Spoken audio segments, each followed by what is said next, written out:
Maraming salamat, Pastor. Maraming salamat sa inyong mainit na paghahanda sa pakikinig ng salita ng Diyos. Amen. Tayo muna ay sumandaling manalangin at hingin natin ang basbas ng Panginoon. Tayo manalangin. Dakilang Diyos, marami pong salamat ngayong umaga sa inyong pagdako sa aming mga paa sa lugar na ito upang kayo po ay aming sambahin, Panginoon. Napakabuti po ninyo sa buong isang linggo, Panginoon, na hindi mo kami pinabayaan.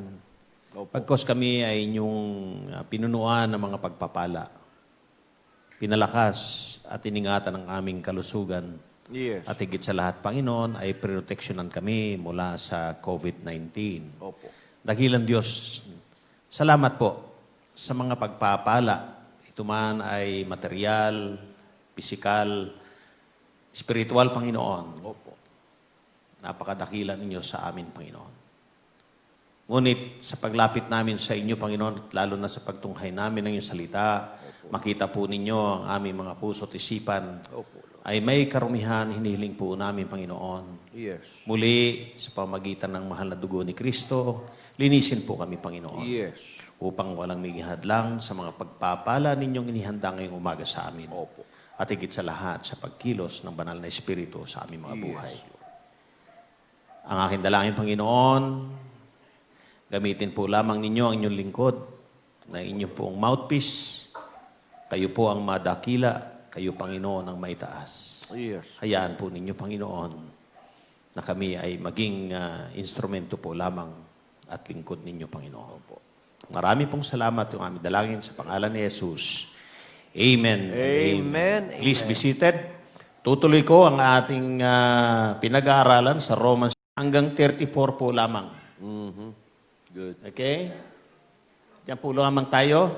Yes. At 31 to 34. At basahin ko po para sa inyong pandinig na sa screen. So, yung walang Bible na dala, okay? Alam nyo sa Saudi, kami ay walang mga Bible na dala. Oo, tama. Kasi kasi mahirap magdala. Kasi pagka mayroong mga instant na na-checkpoint ka, minsan titingnan lahat ng mga dala-dala mo at pag may nakitang Bible, bukod sa mawawalan ka na ng Bible, baka may pauwi ka pa. Tama. So, yun ang doon. Huli ka pa, kulong. So, nilalagay namin sa e-Bible. Yung, E-Bible. Pero dahil dito'y malaya tayo sa ating bansa, hindi natin dapat ikahiya magdala ng Bible. Yes. Amen? Amen. Right. Amen ba, mga kapatid? But Right. however, let us all read this. Okay, Romans chapter 8, para sa inyo ay basahin ko po. What shall we say then to these things? If God be for us, who can be against us? Amen. He that spared not his own son, but delivered him up for us all, how shall he not with him also freely give us all things? Wow. Who shall lay anything to the charge of God's elect, or God's elect? It is God that justifieth. Who is he that condemneth? It is Christ that died. Ye rather that is risen again, who is even at the right hand of God, who also maketh intercession for us. Amen. May God add more blessings. Ang ating pinag-aaralan po ay ating pinabagatan na eternal security of the believers. No? Right. Ang walang hanggang katiyakan, kasiguruhan ng mga mananampalataya. Ang ating napag-aralan, mga kapatid, ay sinasabi natin that the introduction of Apostle Paul in Romans chapter 8, he said, therefore, no, there is no condemnation to them who are in Christ Jesus, who walk not after the flesh, but after the Spirit. Right. Amen. Sa makatuwid, wala nang kapahamakan ang sinuman, mga mananampalataya kay Kristo, Right. na pinangungunahan ng banal na Espiritu ng Diyos. Amen. Unang pinag-aralan po natin, ating sinabi na ang reason kung bakit tayo ay walang hanggang secured sa harapan ng Panginoon. Una, sapagkat sa mga ginawa ng Espiritu sa ating buhay. Tayo ay pinalaya ng Espiritu ng Diyos Amen. mula sa makapangyarihan ng laman at ng kasalanan ito. Right. At para lubusan tayong magkaroon ng assurance, siya ay nanatili sa ating mga buhay. Wow. We are indwelt Well, by the Spirit. by the Spirit of God. Amen. And because of that, mga kapatid, we have an obligation to do. Right. Kinakailangan na kilalanin natin na mayroon tayong utang sa ating spiritual na buhay kung kaya't ipapahayag natin ang salita ng Diyos. Utang Right. natin ngayon yan Tama. na dapat nating bayaran. No? Yan lang ang tamang utang. Amen. Mga kapatid, may utang tayo sa iba na hindi pa nakakarinig ng salita ng Diyos. Yes. Yes. Okay? Pagka ikay anak ng Diyos, ibahagi mo ang iyong pananampalataya. Amen. Number 2, isang obligasyon natin ay yung tayo ay patayin natin yung mga bagay sa katawan natin. Stop the working of the flesh in our life. Right. No? Okay, number 2, na pinag-aralan din natin, we are adopted as sons. Mga adopted tayo na Diyos. And we define the definition of adoption is that it is God's act whereby He placed a believer into a position as an adult son in God's family. Amen. Pag sinabi mo adult sons, he has all the privileges and rights in the kingdom of God. Amen. Okay? And then sinabi nga natin mga kapatid last time that in regeneration we are given the new nature. May bago kang likas.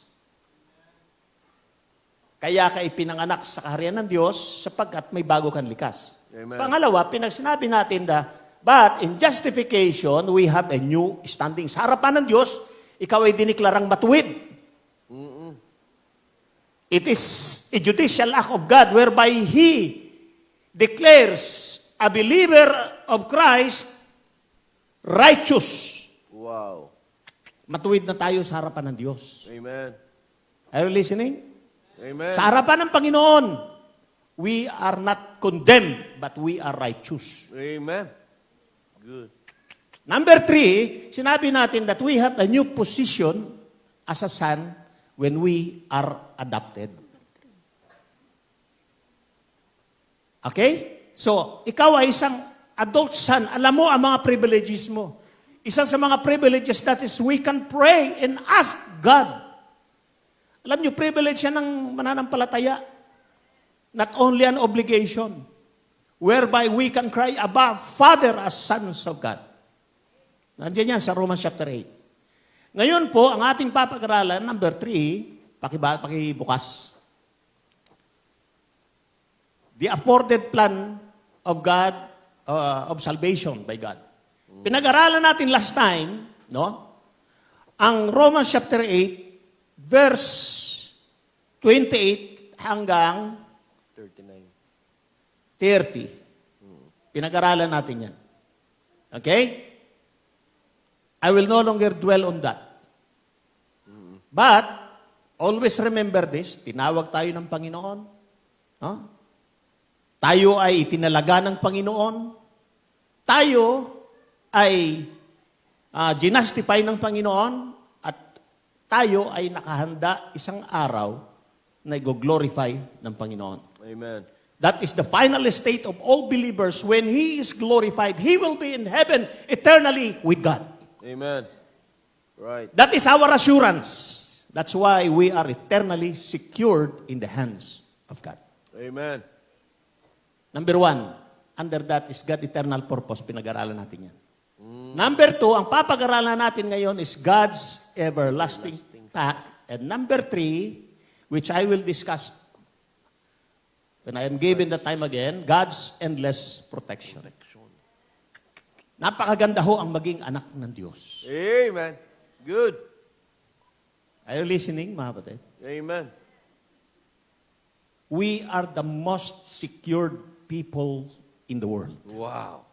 Amen. Bilang mga anak ng Diyos, i-enjoy natin ang pagiging anak ng Diyos. Amen. Right. Maraming mga anak ng Diyos namumuhay na parang mga pulubi. Samantalang ang anak ng Diyos dapat ay pinapakita nila na ang Ama sa Langit ang handang magprotekta sa lahat ng bagay sa atin. Okay, isa-isayin natin ng God's everlasting pact. Before that, I would like you to understand this. Sabi ni Apostle Paul sa mga taga-Pilipos, being confident of this very thing, sabi niya, that he which began a good work in you will perform it until the day of Jesus Christ. Alam niyo yung good work dyan? The word good work dyan speaks of salvation. Tama. Siya na nagumpisa ng mabuting bagay. You know, the word good, if you go to some original words, it means excellent. Wow. What God has done to us, mga kapatid, is excellent thing. Good. Bagay na napakadakila sa lahat. Salvation. Siya na nagsimula sa bawat isa sa atin ng dakilang bagay. Tatapusin niya yan, mga kapatid. Yes. Amen. Sa ngayon, hindi pa tapos ang Panginoon sa bawat isa sa atin. Ngunit tatapusin niya yan. Kaya nung iniligtas tayo ng Panginoon, hindi kaagad kinuha niya eh. Hindi kaagad Right. namatay. Sapagkat may mga bagay pa tayong gagawin at gagawin ng Panginoon sa buhay natin. Amen. Si Apostol Pablo, nung malapit na siyang bitayin, sinabi niya kay Timoteo, for which cause I suffer these things, nevertheless, I am not ashamed. Right. For I know whom I have believed, and I am persuaded that He is able to keep that which I have committed unto Him against that day. Ano ba yung ikinubit ni Apostol Pablo sa Panginoon? Yung kanyang buhay. Buhay at kaligtasan. Siya ay may tiyak na kaligtasan. Amen. Kung kaya't sabi niya, hindi ko kinahihiya.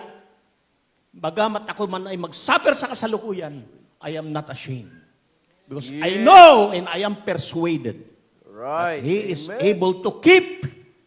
You know, when God promises, He fulfills. Good. Mga minamahal, That's good. let's be invigorated with this assurance. Right. Pero kung hindi pa tayo anak ng Diyos, ngayon ang pagkakataon. Amen. Baka pagbaba natin dyan o anong isang araw, you know, death can come anytime. It is better to be assured in our eternal life. Good. God's everlasting pact. Number 1. When we speak of pact, we mean arrangement, contract, covenant, deal, settlement, understanding, a bond. Sinabi dito sa verse, mga kapatid, kung inyong titingnan, what shall we say then to these things? If God be for us, who can be against us? Yan ang arrangement ng Panginoon from eternity. He did it for you and for me. Tayo ay mayroon ng arrangement sa Panginoon and we are protected. If God be for us, who can be against us? Wow. Amen. That means that is our insurance. Ang bawat isa sa atin, no, ay marahil ang iba sa atin ay walang insurance, but I have an insurance. Kaya lang, ang insurance ko, pag may nangyari sa akin na makikinabang yung maiiwan ko. Oo, Maiiwan. yung mahal mo sa buhay. Na nakalagay doon, mga beneficiaries. Oo. But to God, it is different. When God gave insurance, it is for all of us. Wow. Amen. Amen? It is settled in eternity, mga kapatid. Listen, it is settled in eternity. No one can touch and destroy the believers of Christ. Wow. Amen. If God be for us, who can be against us? According to the book of Psalms, the Lord is on my side. I will not fear what man can do unto me. Pagka anak ka ng Diyos, mga kapatid, dapat magkaroon ka ng full of confidence as a child of God. Right. Huwag mong pabayaan, huwag mong baliwalain ang iyong pananampalataya sa Panginoon. Anak ka ng Diyos eh. Ito ang aking paniniwala, mga kapatid. As a child of God, especially when I was still a student, bilang anak ng Diyos, sabi ko, I must excel in everything. Wow. So sa biyaya ng Panginoon, kahit ako'y laki sa hirap, laki kami sa hirap eh. Hindi ako pinag-aaral ng tatay ko eh. But thank God, at least in my own way, through the guidance of God, nakarating ako sa pintuan ng palasyo. Amen. Nakapaglingkod tayo sa mga matataas na tao. Naging consultant tayo. But what I mean is this, mga kapatid. Sapagkat ang paniniwala ko, kapag ka anak ka ng Diyos, hindi ka niya pabayaan eh. Good. May mga pagkakataon sa buhay na, sabi ko nga sa inyo, ako nakarating sa Mindanao na nag-iisa. Doon sa kampo ng MILF. Kinuha ako sa hotel, sinundo ako doon, at nakapasok ako mismo sa loob nila noon. Hindi pa noon maayos ang relasyon ng government at ng MILF. I interviewed the second highest ranking man inside. Nakauwi ako at nakabalik. Listen to this, mga kapatid. We are always protected by the everlasting God. Amen. Right. What man can do unto me if God is with me? Insurance. Amen? Right. Tuloy natin, mga kapatid. Number 2, the endless pack of God or the everlasting pack of God is that there is an incomparable gift. Wow. Hindi mo may kukumpara ang gift ng Panginoon. Why? He said, He that spared not His own Son, but delivered Him up for us all. You see, listen first. The Son was sent to suffer for us. Wow. Hindi niya analintana ang kanyang bugtong na anak, kundi He was delivered unto us. Ang sabi niyan, He spared not His own Son, but delivered Him to us. In Isaiah 53, tingnan ninyo ang pag-deliver ng Panginoon sa kay Jesus. And by the way, listen, just for a note. You know, in the doctrine of incarnation, we believe in Trinity. Naniniwala tayo sa tinatawag na Trinidad. Amen? God the Father, God the Son, and God the Holy Spirit. Right. But we, only the Son of God, when He was incarnated. Nung ipinanganak siya sa sabsaban, lumaki bilang isang banal na tao. Are you listening, mga kapatid? This is very important. Si Jesus Christ is a holy God and a perfect man. Good. Nung siya'y ipinanganak, lumaki kasama ng mga tao. He became a man, ang sabi ng ganun, sa Philippians chapter 2. And when He was delivered, according to Isaiah 53, yet it pleased the Lord to bruise Him. Natuwa ang Panginoon, nasaktan ang kanyang anak para sa iyo at para sa akin. Right. He hath put him to grief when thou shalt make his soul an offering for sin. He shall seize it and he shall prolong his day, and the pleasure of the Lord shall prosper in his hand. Wow. He shall see the travail of his soul and shall be satisfied. By his knowledge shall my righteous servant justify many, for he shall bear their iniquities.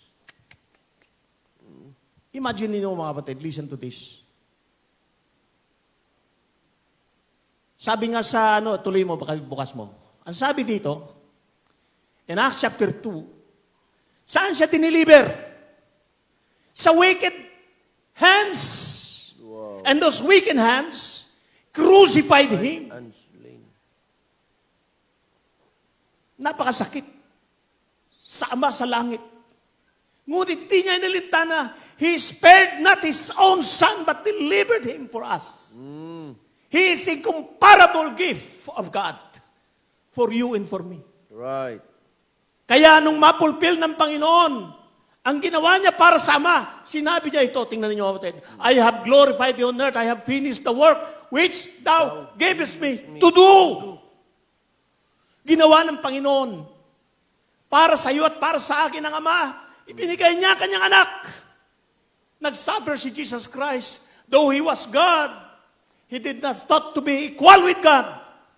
But he said in Philippians chapter 2, He took the form of a man and took the form of a servant. Was And He went to the cross. in the likeness of men.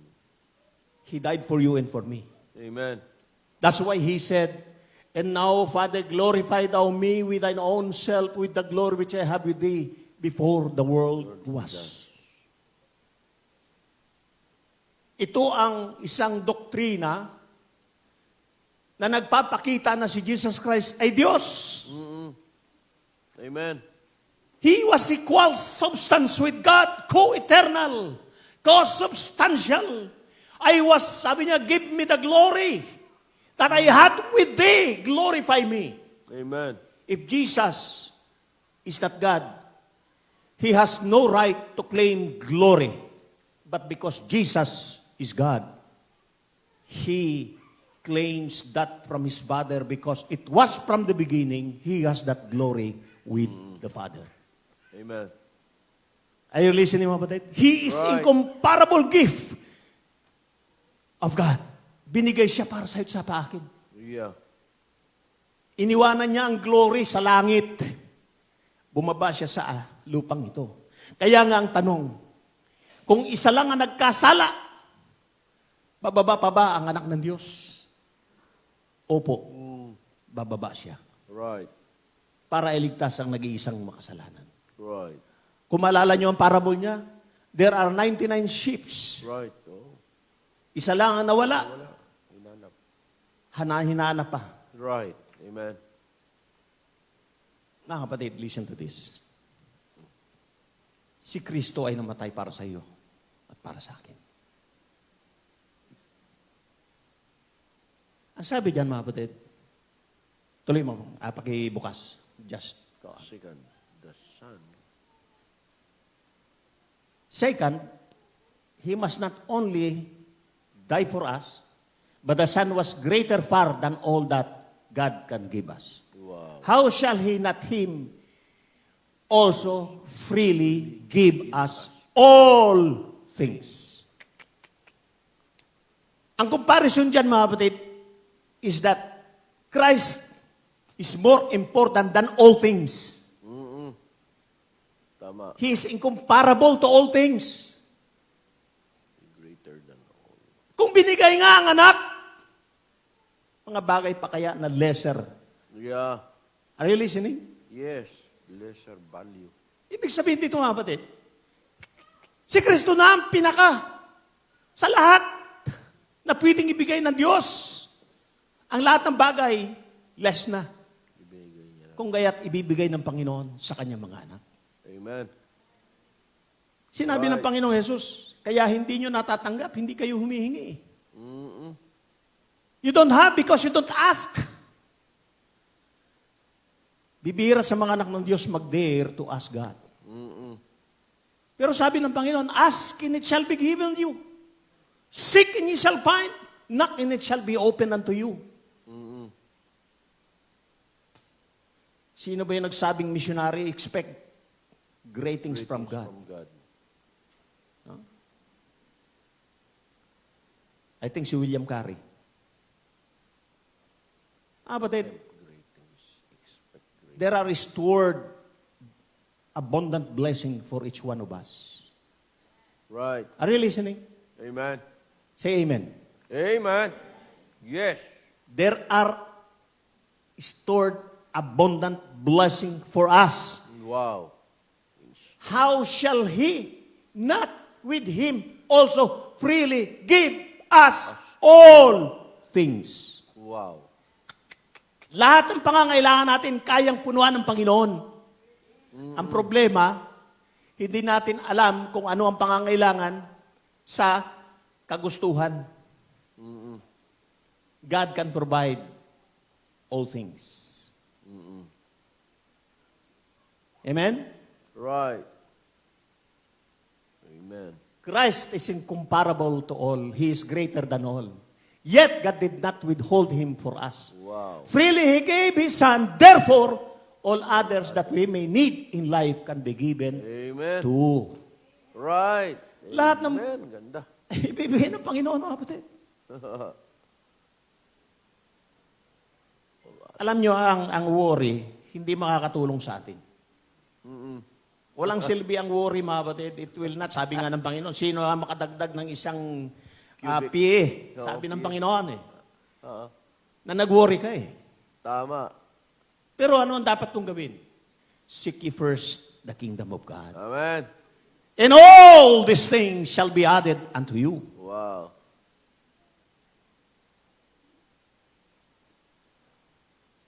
Kay sarap maging anak ng Diyos. Amen. Bago nangyari ang lahat ng mga crisis ngayon, itong pandemyang ito, alam na ng ating Ama sa langit. Kung kaya't alam niya paano niya i-provide ang pangangailangan natin. Oo. Amen? And listen to this. Nakita na ng Diyos na sa ating kalagitnaan, walang maapektuhan ng COVID-19. Good. Amen. Nandiyan ka ngayon eh. Sino nagkasakit ng COVID-19 dito? Wala. Wala. Thank God, you are still here, strong in worshiping the Lord. Amen. Amen? Right. What proof can we ask more? Jesus was forsaken that we may be accepted. Wow. He died so we may have eternal life. Wow. That's an everlasting pact settled in heaven. Amen. Amen. Amen? Next. Immunity. Unity. Ayan. Isa pang bagay, mga kapatid, makikita natin that we are immune from punishment. Wow. Who shall lay anything to the charge of God's elect? It is God that justifieth. Oh. You know the word immunity in legal parlance? It means exemption from any legal punishment. Wow. Immunity. Believers of Christ are saved eternally and in a sense are immune from eternal punishment. Wow. In fact, they are called God's elect. Ang sabi dyan eh, who shall charge against God's elect? We are chosen. We are special to God. We are the apple of God's eyes. Therefore, no one can make any charge or accusation to all saved people. Amen. The God who saved us and the same God who justifies us. Amen. Alam mo, ang gagawin ng Diablo sa taas, panaog lang siya eh. Ang sabi, ang Diablo is the accuser of the believer. Tuwing pupunta siya sa langit, kasama ng mga sons of God, sabi sa Book of Job, pupunta siya doon. Inaakusa niya ang mga mananampalataya. But what? Si Jesus Christ, according to Romans, whom God hath sent forth to be a propitiation through faith in His blood, to declare His righteousness for the remission of sins that are past, through the forbearance of God, to declare, I say this, time His righteousness, that He might be just and the justifier of him which believe in Christ Amen. Jesus. Si Kristo is the just and the justifier. God is the just and the justifier Wow. for us. Amen. Siya na nagdeklara. Tayo sa harapan ng Diyos. Dahil kay Kristo. Wow. At tumanggap tayo kay Kristo, are immune from the eternal punishment. Yes. 1 John 2, my little children, these things I write unto you that you sin not. If any man sin, we have an advocate with the Father, Jesus Christ the righteous. And He is the propitiation for our sins, and not for us only, but also for the sins of the whole world. Wow. Amen. How about that? Are you a child of God? Mm-hmm. Good. Good question. Good question. Pag wala ka kay Kristo, wala itong mga ito. Kapatid. Mm-hmm. It is very important that there is an assurance of salvation. Right. Next, we have an impeccable standing. Standing. Who is he that condemneth? You know, the word impeccable, it's perfect, it's pure. Who is he that condemneth? Sino pwedeng mag-condemn? It is Christ that died, ye rather that is risen again, who is even at the right hand of God, who make it intercession for us. No one can make any accusation against the child of God, much more to condemn him, because of these 4 facts. Apat na facts, mga kapatid. Number 1, Christ died for us voluntarily. Sabi yan, who is the condemned? It is Christ that died. Si Christ namatay para sa iyo at para sa akin. Ye rather that is risen, He rose from the dead victoriously. Alam niyo, may pag-asa tayo. Tama. Bakit? Si Kristo nabuhay. Sabi nga sa unang Korinto, chapter 15, di ba? Kung hindi nag-resurrect si Christ, tayo ang pinakamiserableng tao. Nangangaral tayo ng salita ng Diyos. There is a resurrection that is actually the content of the gospel. That He died, He was buried, and He raised from the dead on the 3rd day. That is the gospel of Christ, whom we delivered unto you. Sabi ni Apostle Paul in 1 Corinthians chapter 15. Number 3, He is sitting at the right hand of God. The right hand of God. Presently, ang kapatid ng Panginoon, nakaupo sa kanang luklukan ng Diyos. What He is doing, ang sabi diyan, He is making intercession for us. That's the very reason for sidelight in Hebrews chapter 4, tingnan po ninyo. In Hebrews chapter 4, verse 16. Hebrews 4:16. Anong pakibasa nga, pakiano nga? Let us therefore come boldly unto the throne of grace, that we may obtain, find mercy to help him in time of need. Because we have a high priest, ang sabi diyan. Di ba, prior to, sa next verse ba o sa susunod na verse? Hebrews 4:12. 16. For we have a high priest, ang sabi diyan. That we may obtain mercy. Yes, we have a high priest in verse 14. Seeing that we have a great high priest that is passed into heaven, Jesus, the Son of God, let us hold fast our profession. For we have not an high priest which cannot be touched with the feeling of our infirmities, but was in all points tempted like as we are, yet without sin. Let us therefore come boldly unto the throne of grace. He is making intercession for us. He is there pleading for all the believers. We have the assurance. That is the everlasting pact of God for us. Next. Tama. Okay, for a review. Titik lang natin yung next time, mga kapatid. Protect. But there is a challenge here, mga kapatid, please. In 2 Timothy chapter 2, 19 to 22, napakasarap pong mag-aral ng ganitong uring pag-aaral sa salita ng Diyos, the eternal Amen. security of the believers. But you know what? We have some obligations. Napansin ko ang ating pastor ay lalong nababawasan yung buhok at naninumipis. Nangungonsumi. Laging niyang high blood. Sapagkat alam niyo, mga kapatid, listen to this. Bilang pastor din naman,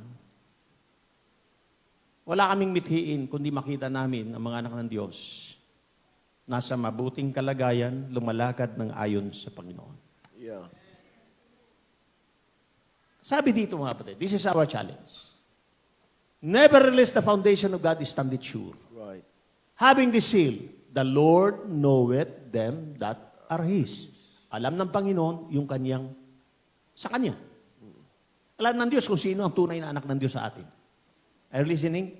Right. Alam niyo, may tatlong personang nakakakilala sa kung kaya siya iligtas. Unang-una, ang Diyos, alam niya na ang tunay niyang mga anak. Do you believe that? Right. Right. Alam ng Diyos. Pangalawa, nakakaalam, alam mo kung sino? Yung Diablo. Alam din ng Diablo kung meron siyang mga spy dito. Oo, alam niya. Pangatlo, nakakaalam, ikaw. Tama. Pero medyo yung pangatlong ikaw ay medyo minsan magdududa ka pa eh. Pero sinabi ko nga, hindi ka magdududa kung wala kang pagdududahan. Oh. Ibig sabihin, kung there was a time that you have accepted the Lord Jesus Christ, that is your assurance. Kung tumanggap ka sa Panginoon. Alam mo yun eh. May date yun eh. Tama. Kung hindi mo man matanda ng date, yung okasyon.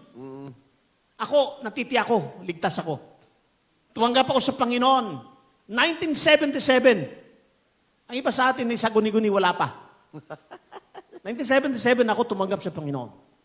Nasa isang mabilog na upuan ako na nandun ako sa kampo ng sundalo. Matapos kong nabasa isang pulyetong siguro mga 16 pages na yon sa Abraham Crusades galing. Doon sa bandang huli, may nakalagay doon kung hindi ka pa tumanggap kay Kristo bilang sariling tagapagligtas at wala kang katiyakan ng kaligtasan, pwede kang manalangin ng ganito. Alam ko, tumanggap ako sa Panginoon. Dapat hapon yun, malapit na lumubog ang araw. Ikaw, kailan? The Lord knoweth that are His, ang sabi dito. And let everyone that nameth the name of Christ depart from iniquity. Amen. Good. Kung tunay ka anak ng Diyos, lumalayo ka sa kasalanan. Oo. Layo. Ang bunga ng pananampalataya ay pagbabago ng buhay. Amen. Tama. Ang sabi dito, but in a great house there are not only vessels of gold and silver, but also wood and earth, and some to honor and some to dishonor. If a man purge himself from this, he shall be vessel unto honor, sanctified, and meet for the master's use, and prepared unto every good work. Yeah. Flee youthful lust, but follow righteousness, faith, charity, peace with them that call on the Lord out of a pure heart. Tagalog. Gayon may matibay ni pinagsasaligan ng Diyos ay nananatili na may tatak nito. Nakikilala ng Panginoon ang mga sa Kanya. At lumayo sa kalikuan ang bawat isa na sumasambit ng pangalan ng Panginoon. Right. Datapuan. Kung tunay tayong mga anak ng Diyos, sinasambit natin ang pangalan ng Panginoon, lumayo tayo sa kasalanan. Amen. Alam nyo, nagdurugo ang puso ng pastor kapag makikita niya ang kanyang mga anak sa pananampalataya, yung kanyang na medyo pawindang-windang sa paglakad. Masakit sa pastor yun eh. Isa pang bagay na alam po ninyo, mga batid. Tayo may mga paborito, tayo mga upuan pagka tayo yung sambay. Amen? You're right. Ngayon, tuwing tatayo ang pastor, nariyos siyang makita ikaw nakaupo ka dyan. Ngayon, kapag hindi ka niya nakita nakaupo dyan, nalulungkot yan. Hindi man sinasabi ni pastor. Nag-aalala yan, nasaan na ba kaya siya, ano na kaya nangyari? Sapagkat, ang kanyang mithiin ay makita na tayo'y maging kagamit-gamit para sa Panginoon. Amen. Ano sabi yan? Datapwat sa isang malaking bahay ay hindi lamang may mga sisidlang ginto at pilak. Hindi mayroon din namang mga kahoy at lupa. Ang iba'y sa ikapupuri at ang iba'y sa ikasisirang puri. Ayaw namin, mga kapatid, na sa ikasisirang puri ang mga tunay na anak ng Diyos. Right. Kung kaya ang sabi diyan, kung sino man nga ay malinis sa alinmang mga ito, ay magiging sisidlang ikapupuri. Pinakabanal, marapat gamitin ng mayari na handa sa lahat ng gawang mabuti. Mga kapatid, alam niyo, mayroon akong binabasang novel. Apupuyat nga ako sa pagbabasa nito. Nag-enjoy ako. Kasi yung karakter doon, siya ay angkan ng pinakamayaman sa bansa nila. Siya may pinakamalaking negosyo, yung kanilang angkan. Dalawa lang ang magkapatid na kanyang mga magulang. Nagkataon walang anak yung isang kapatid. At doon pinamana ng kanilang lolo yung buong kayamanan nila. Siya naman ay maagang namatay ang tatay. Dahil lumayo yung tatay nila, pinaampun siya sa ampunan. Ngunit bago namatay yung uncle din niya, ay merong isang, ang tawag doon, parang steward siya, parang siya yung pinagsabihan, hanapin mo yung pamangkin ko. Oo, tama. Sa madaling salita, natagpuan siya. Nagkataon yung nag-ampun sa kanya na hospital at magbabayad ng $10 million sa hospital. Wala siyang pambayad. Pangalawang lalaking ito ay para lang mag-survive, nakapag-asawa ng matapobring pamilya. So siya ay sampid sa pamilya at api-apihan talaga siya. Yung nag-ampun sa kanya na hospital, hindi niya kayang bayaran. Ngunit doon siya nakita noong katiwala nung uncle niya. At sinabi sa kanya, Charlie, pumunta siya sa bayaran pala ng bill. Nakita siya, bakit? Bayad na. Wala nang bayad. Ano wala na? Wala nang utang. At nakita po niya. At nakita siya nung katiwala. Sabi niya, are you Charlie? Yes. Sabi niya, ako ang nagbayad ng bill. At hindi lang yan, mayroon ang bibigay sa iyong card. At sa card na yan, lahat ng gusto mong ikaskas, mababayaran mo. Because it contains trillions of dollars. Wow. Not only that, you are the only heir Wow. of the great wealth of your grandfather. So nabigla siya. At alam nyo, siya ay nanatiling ganun ang kaniyang karakter. Natiling siyang humble. So lahat ng mga tao sa kanya ay inaapi siya. Hindi nila alam sa likod niya, siya'y anak ng pinakamayaman at pinakamangyapangyarihang tao.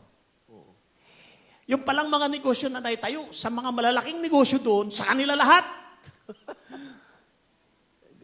You know, I was enjoying the novel. But what I think I've learned is this. Amen. May mga kakumpetensya sila na mga mayayaman. At may mga anak na ang kayamanan ang sumira ng karakter nila. Mapang-api, mapanglait. Pati siya nilalait, hindi nila alam na siya ang pinakamapangyarihan at pinakamayaman sa lugar nila, sa bansa nila. Kaya't isang araw, merong isang okasyon na kailangan niyang gamitin ang isang Shangri-La hotel. Sinawagan siya.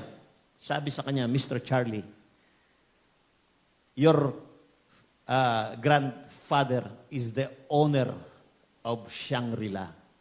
You can use the top floor and all the classes there. Sabi niya, the top class. Tawagan mo si ganitong pangalan at sabihin mo. Tinawagan niya yung pangalan ng manager ng Shangri-La. Ay, sabi niya, Master Charlie, ikaw pala. Sige po, you are free to use. So lahat ng mga tao nagtaka sapagkat isang alipusta na isang lalaki ng isang pamilya ay nakagamit ng pinaka-first class. Pero ayaw niyang i-reveal ang kanyang pangalan at ang kanyang ano. But one thing I've seen there,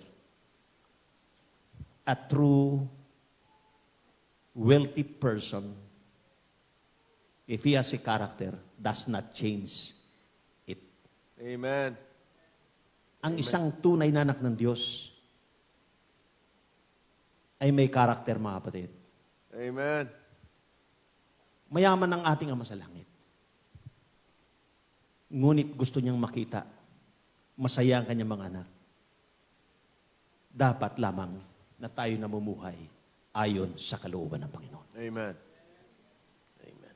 Thank you, Lord. Kung tunay tayong anak ng Diyos ngayong umaga, kumusta na ang buhay natin? May pagbabago ba?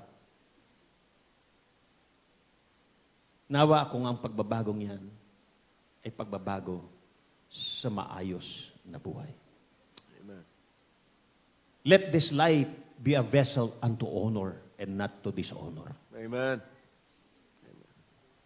This is the reason I am teaching eternal security. Sapagkat, nakikita ko mga batid, ang isang tunay na anak ng Diyos, malaki ang magagawa, malayo ang mararating para sa kalulatian ng Panginoon.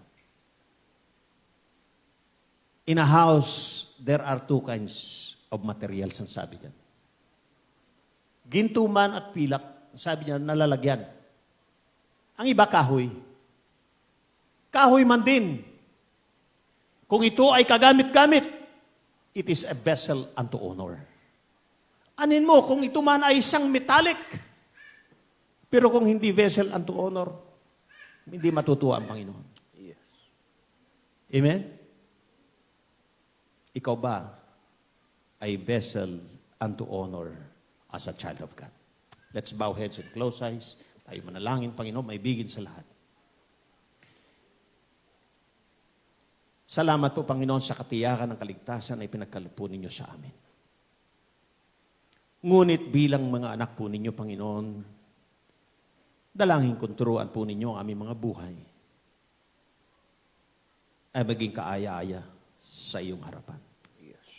Buhay na masaya, buhay na pinagpala,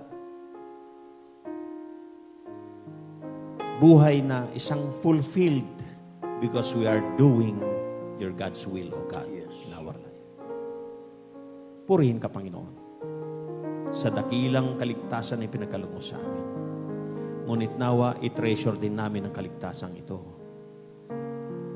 na maingatan namin ang buhay na ito na inyong pinagkaloob sa amin. Na mamuhay kami a vessel unto honor, O God. Thank you very much, O Lord, for everything. As we proceed in our challenge, I'll call the pastor. Pastor, please. Tumayo tayong lahat. As everybody bowing their head and closing their eyes, walang nakatingin, will you decide to be a vessel unto honor? Think of your life.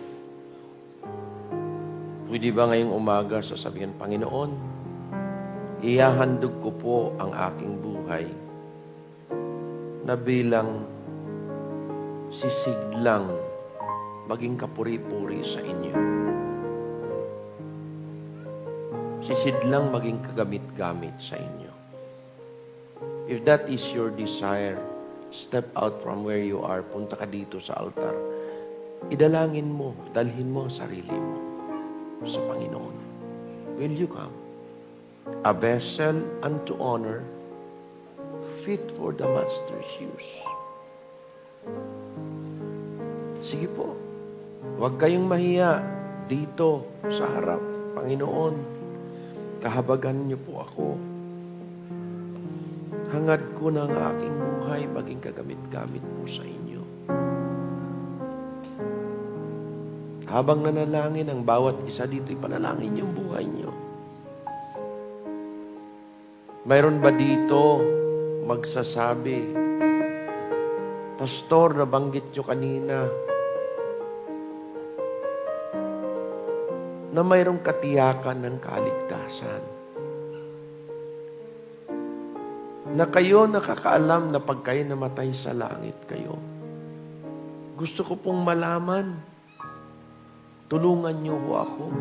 Mayroon ba dito magsabi, I want to go to heaven. I want to make sure that when I die, langit ako. If that is your desire, ay itaas yung inyong kanang kamay. Tapos ibaba ninyo.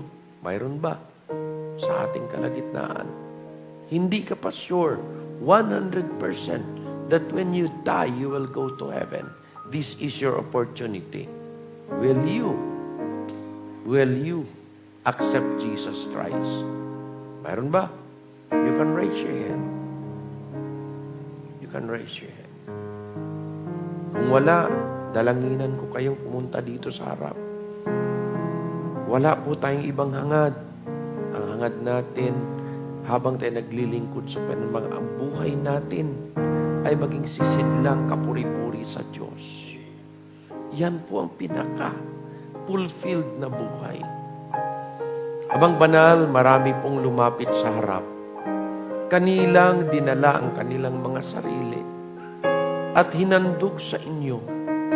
Hangarin, O Diyos, na sila ay magiging sisidlang angkop sa paggamit ninyo. Sisidlang maging kapuri-puri sa inyo ang kanilang mga buhay. Certainly that is all of our desire, Panginoon. Hangad namin, O Diyos, nakasihan mo ang mga buhay na ito na hinindog sa iyo. Gabayin ninyo, protektahan ninyo sa lahat ng anumang makakasira nito. At gamitin nyo ito para sa inyong kaluwalhatian. We are not only saved people. We are people that are presenting the Lord and making the Lord our Lord in this life. At Lord, hindi ho magiging Panginoon kayo kung kami ay hindi nagpapasakop. Laging ang aming mga sarili ay nandyan sa altar. Nandyan lagi hinuhubog nyo, O Diyos. Totoo po na kami ay may mga kakulangan at may mga kamalian. Pero kayo ang Diyos na humuhubog sa amin ayon sa nais ninyo. Nawa, O Diyos, ang mensaheng aming napakinggan, napakasarap ng kasiguraduhan ng kaligtasan. Huwag naming hahayaan ito ay madungisan, ito ay masira, ito ay mawasak dahil sa kamunduhan. O Diyos, tulungan niyo kami na sa araw-araw ng aming mga buhay, ang buhay na ito ay nakalaan sa inyo, nakahandog. Upang, Panginoon, ay huwag kaming magkasala laban sa inyo. Patnubayan nyo ang aming mga buhay na magiging isang ehemplo lagi. At sa inyo lamang kaingatan, sa inyo lamang seguridad, nandyan po ang aming kasiguraduhan na ang buhay na itong hinandog sa inyo at tuloy na nahahandog ay maging kapuri-puri, Panginoon, at makapaglingkod ng maayos. Salamat sa consecration, salamat sa dedication ng bawat isa. Nawa, Panginoon, huwag naming kakalimutan ito na lagi kaming inyong gabayin at papangunahan. Thank you for the message. Thank you, Lord, for what you have done today. Nawa lahat ng aming mga narinig pumasok sa aming isipan at naitanim sa aming mga puso para kami po patuloy na maging kagamit-gamit sa inyo. Patnubayan niyo kaming lahat at maluwalhati. Kayo binabalik namin sa inyo lahat. For this all I pray in Jesus' name. And all the people say, Amen. Amen.